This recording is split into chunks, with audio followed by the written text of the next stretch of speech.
Bueno, seguimos contándole otras historias y hablamos ahora de la muerte de Sandra Peña. Es una niña sevillana de 14 años de edad que tras sufrir durante años presuntamente acoso escolar, pues se suicidó la semana pasada. Este es un caso que ha conmocionado a España. La Junta de Andalucía ha corroborado que el centro donde estudiaba, que se llama Las Irlandesas de Loreto, no había activado ningún protocolo pese a la denuncia de los padres. Hoy, hace una semana de la muerte de Sandra, y nos seguimos preguntando qué ha fallado en el sistema y si esta tragedia se ha podido evitar. Nosotros, además, porque coincidiendo con esta noticia, conocíamos los datos de la Fiscalía, que además eran muy llamativos, porque la mayoría de los casos de acoso escolar, según la Fiscalía, la mayoría de denuncias están centralizadas aquí en Málaga. Hemos llamado a la Consejería de Educación, a la Delegación de Educación, que depende de la Consejería, porque la delegación es de Málaga y la Consejería de toda Andalucía, y de momento dice que no nos van a dar los datos. Si tenemos lo de 2023-2024, que son los que yo les he contado, se abrieron algo más de 500 casos y al final fueron 55 de acoso escolar en la provincia de Málaga.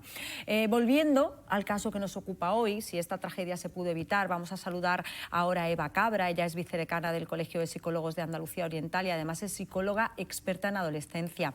Eva, bienvenida. Buenas tardes. Buenas tardes. Muchísimas gracias por volver a contar conmigo, aunque sea para un tema así. Es un tema terrible, difícil de asumir para todos los que somos padres, porque es verdad que al final yo lo entiendo como un fallo de toda la sociedad. Eva, yo no sé cómo lo ves tú. Bueno, creo que, por desgracia, como bien dicen, no es un caso aislado. Son hechos que se están repitiendo y que vemos y que tenemos que afrontar. En general, es verdad que creo que es un poco culpa de todos y de todas, porque yo creo que faltan profesionales de la psicología para llevar a cabo el desempeño cuando ocurre un caso así en un centro.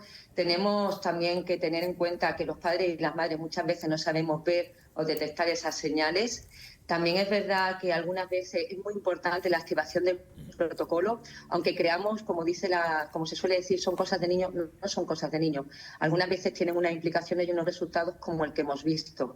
Y también muy importante la importancia de la denuncia, porque si no se denuncia no se sabe, lo que no se ve no se conoce. Y sobre todo también utilizar muchos medios que están a disposición de los centros, sean públicos, privados y concertados, desde las comisiones provinciales de la Consejería, donde están los colegios profesionales participando, para que sepan que tienen recursos y medios para poder gestionar este tipo de situaciones.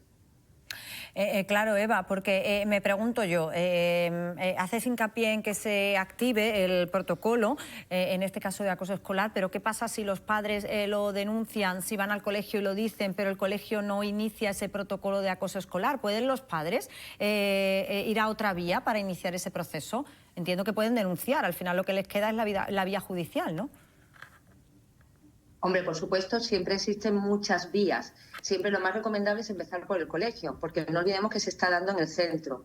O sea, hablar desde el orientador, el jefe de estudio, la dirección, para poder activarlo. Si ya no hay una activación, yo sí consideraría que tenemos muchas herramientas para poder decidir cómo lo hacemos, pero que no se quede simplemente en lo estoy comentando. Si vemos que nuestro hijo o hija están sufriendo, debemos activarnos.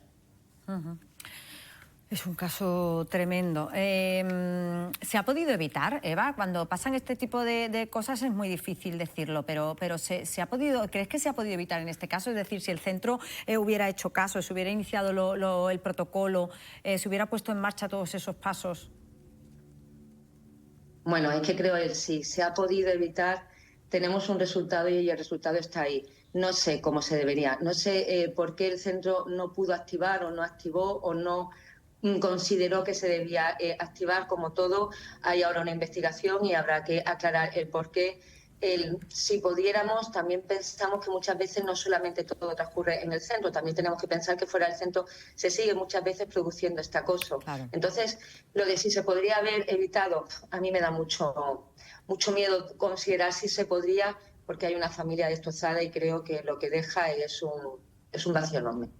Se habla mucho de las redes sociales, Eva, y aquí es verdad que lo hemos hablado en diferentes ocasiones. El acoso ahora, la diferencia, o por lo menos es la principal diferencia del acoso ahora con el acoso que se producía hace X años, es las redes sociales. Es decir, el acoso continúa fuera del centro escolar porque pueden seguir acosando y haciendo bullying a esa niña o a ese niño a través de las redes sociales, y eso es muy peligroso.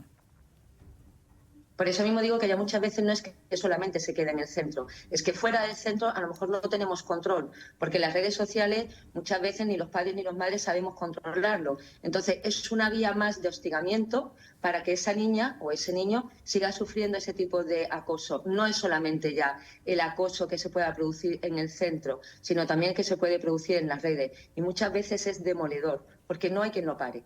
Es muy difícil controlar ese tipo de acoso, aunque debemos tener en cuenta los controles parentales y todas aquellas medidas que se están poniendo y que creo que van siendo efectivas. El hecho de no tener los móviles, el hecho de darlos cada vez más tarde y, por supuesto, tener una guía para poder prevenir este tipo de situaciones. Bueno, pues yo creo que esas son las claves, Sí, ¿no? Bueno, buenas tardes, Eva. Sí, la verdad es que el hecho es de lo más doloroso, un resultado de muerte en un niño o una niña que se siente acosado entre sus compañeros, pero es verdad, es que las redes sociales es el elemento determinante en este caso, creo yo, porque aunque el colegio hubiese puesto en marcha, que desgraciadamente no se ha hecho, pero hubiese puesto en marcha todas las medidas que podía haber hecho, es que esta persona sigue estando bajo esa presión de sus compañeros o compañeras. Entonces, tremendo.